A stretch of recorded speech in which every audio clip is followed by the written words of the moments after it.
I have shown you all kinds of different bars around Japan, but I haven't talked that much about the drinks. So today I'm going to be testing classical Japanese drinks. And to help me with this monumental task, I found a French person. Bonsoir. And we're starting it all off in Golden Guy. Wow, home bar. What does it mean? Espoir. Now the first drink is a staple at izakayas, a sour. And there's all kinds of sours. In this case we had a lemon sour, which is the most traditional one, and I had the bar special, sakura sour. And sours, as the name suggests, are kinda sour.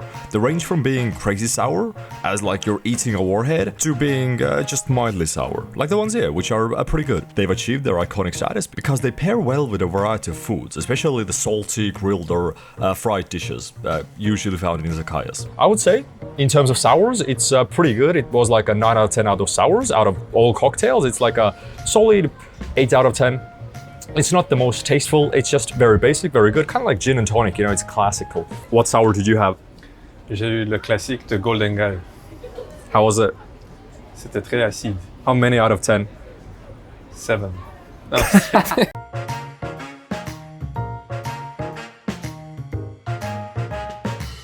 Also, what are the odds? This is a random bar, Nagune. This is an Estonian flag here. The reason the Estonian flag is here is because the old sign was removed and that's just under it. So no idea what was here before. Drink number 2. We're trying shochu. Now earlier you might have wondered what sours are made of, and usually it's shochu with soda. So currently we're going to have the pure form of shochu, which is not to my taste, as it's a hard liquor distilled from grains and vegetables, kind of like vodka. Thoughts on shochu? Très fort. And now we tried the actual shochu that goes inside the lemon sour, and yeah, it was pretty strong, 25%. We're quite sloshed. It also didn't taste that great. It's like, imagine vodka, but you just put water in it. It's okay. It's not okay. No. Next up on our journey to test traditional drinks, we're gonna try highballs at a traditional Japanese bar, which is a sports bar. This place is full, we couldn't go in. Thoughts on that? Right, we're pivoting to Bagus. You can also play darts in there. Next up, umeshu, the Japanese plum wine. Okay, not plum wine, more like plum liquor, where they steep plums in liquor for a specific taste and sugar for the sweetness. We got a brown sugar umeshu and a mango umeshu, which might be my favorites, as they don't really taste like alcohol at all and have an overall nice sweet taste to them.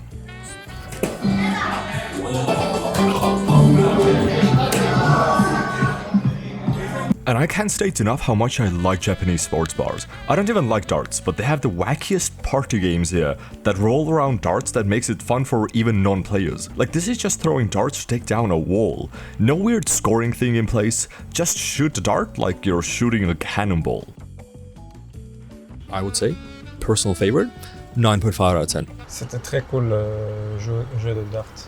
Also, to be clear, since today we're drinking pretty heavily, we're also going to be testing out the classic coating your liver technique. As usually when I've taken the little shots, I haven't drank that much afterwards to warrant an actual hangover, but now, considering how much we were gonna go through and doing it at multiple bars, before starting everything, we drank one of these, premium ones, and I'm gonna share the result with you at the end of the video. Mixology in Akasaka. This is one of the bars that you recommended.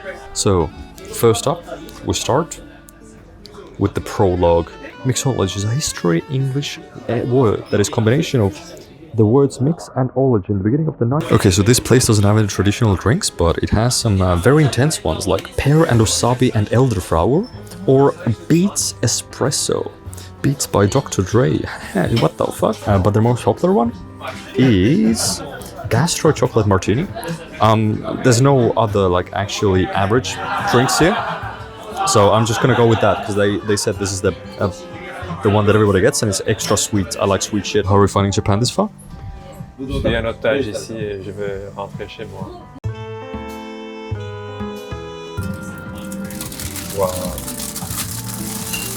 Chocolate martini, wasabi pear.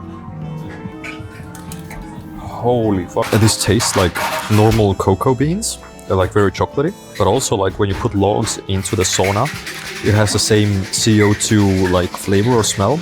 It's very nostalgic. I don't know, this is crazy. That shit kind of tastes like a hint of wasabi and just pear. It's crazy. Like mixology, Japan is so different in terms of cocktails. It's like so ahead. This is a flavor experience. Comment? Je sens le wasabi. Alright, service here. Where's the mic? Service here wasn't good. It's probably surprisingly, it's one of the worst services I've had in Japan. Like, they would ignore me literally screaming sumimasen. Cocktails, on the other hand, actually amazing. Literally loved every bit of it. What does the French person think? Le service est...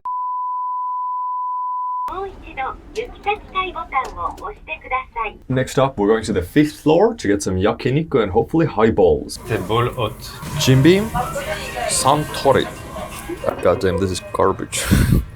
This reminds me of the childhood when you had the watercolors and you put them in the soda water and then you drank it. This is the highball. And personally, this is the most disappointing drink that the Japanese culture has. Because essentially this is just whiskey with soda. So it's like watered down whiskey. And I don't know why it's like one of the main drinks here, but maybe I'm not used to the culture, maybe it's like a different upbringing. I just don't like it. Because again, it's just watered down whiskey. And I can kind of see having whiskey, because that's like whiskey, you know, it's that taste, you have the casket, whatever. But like watching this Jim Beam with like, I would say it's like a 4 out of 10, 5 out of 10. How would you commentate on the highball? Je n'aime pas. And when it comes to sours, they at least have different flavors, but the weird fact is that highballs are kind of the same. We ordered 2 different highballs, but they tasted exactly the same. And if you buy them in cans, like from grocery stores, they also most likely taste the same. I mean, sure, there's slightly different variations or versions, but 80% of them, no matter how crazy the cans can look, will just taste like watered down whiskey. How much money do you make? Next up is a sake bar. Sake, one of the most famous Japanese cocktails. It's rice-based. What is your mother's maiden name? Je sais pas. I have no idea what I was talking about, sake being a cocktail, since it's rice wine. But technically sake in Japanese means alcohol, like overall. So considering we didn't go to sake bar, they were pretty confused about what we were asking for, initially. Though we finally did receive some actual high quality sake. And if you want to make it absolutely clear that you want sake, then you should say Nihonshu.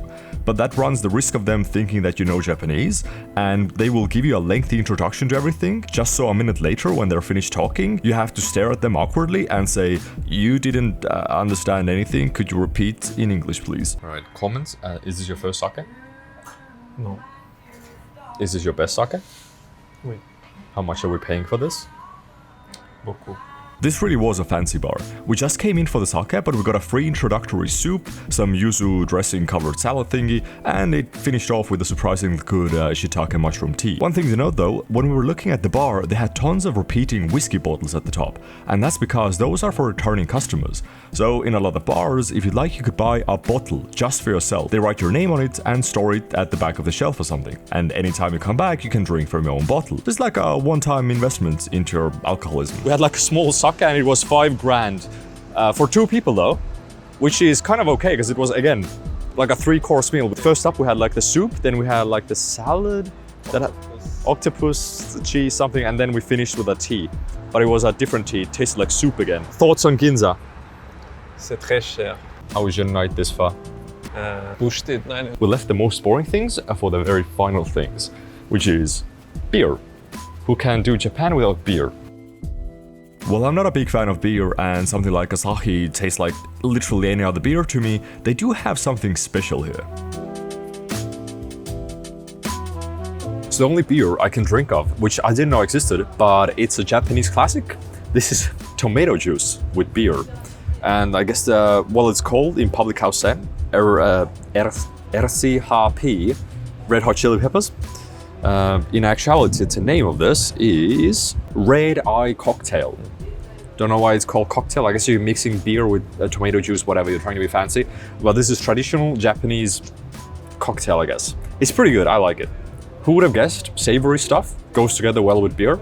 But I love it. And my French friend had the normal Asahi Dry, classic Japanese beer. Your thoughts on it? C'est ce que je voulais. Can you say at least 5 sentences? Ushtit. What a fun and introspective journey to Japanese alcohol culture this was. If you wanna see me do this in the future again, don't let me know. I don't know if I can handle this. See you tomorrow. Also, as I'm editing this all a day later, I can finally say the drinks work. I definitely should have had a hangover today, but I had no issues whatsoever.